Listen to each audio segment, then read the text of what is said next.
Hello, John. Yeah, whatever. So today we have a very, very tragic event down the Grand Canal in Dublin. Two bodies were found down near Ranelagh Bridge.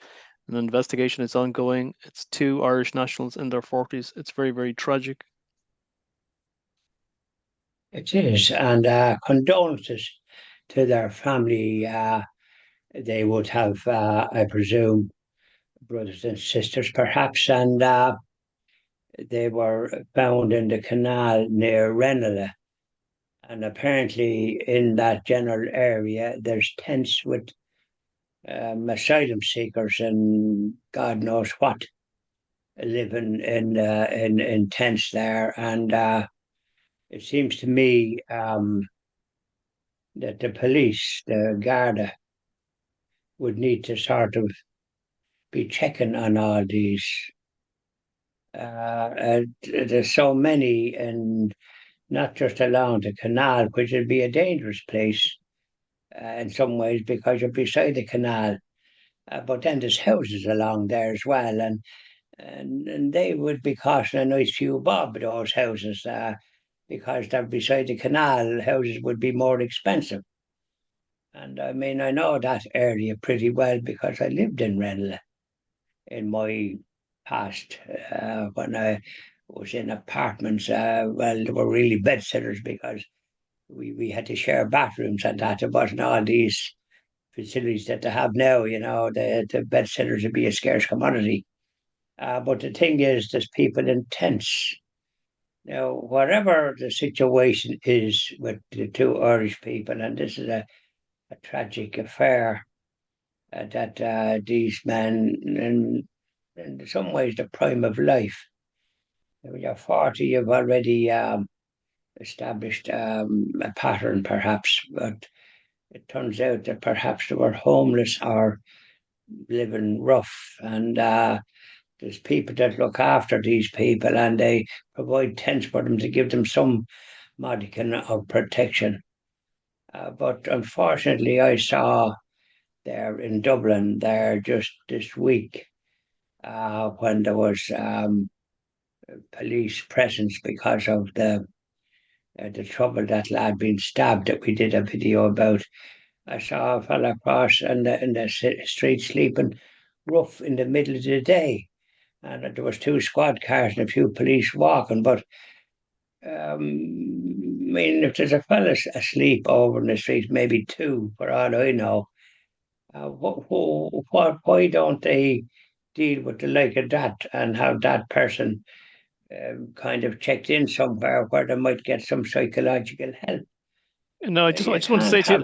you, yeah, I just want to say to you first of all that there is a forensic examination going on two tents. It doesn't mean they were living in the tents. No one has says that they were definitely living in the tents. It hasn't been confirmed.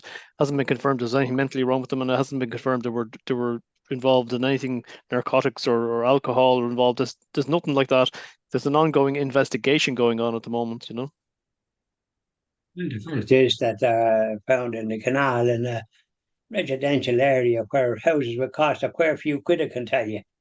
So, I mean, if you're living there and not forking out a fortune for the house, this is, but it's a tragedy affair to have this.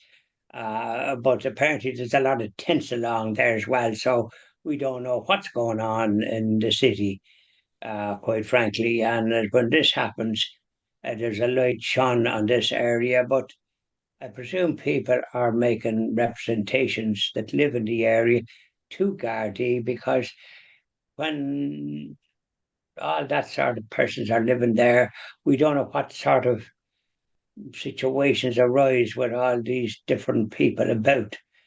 Perhaps rows, perhaps God knows what. We don't know, do we? But I presume locals will know. But will they be listened to? This is the tragedy.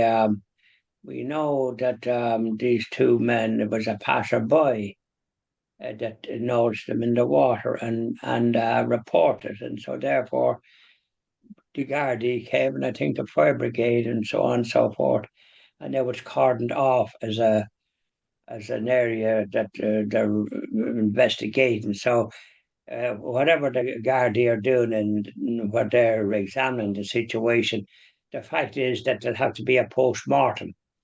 And it being today, Saturday, there won't be a post-mortem on them until Monday at the earliest.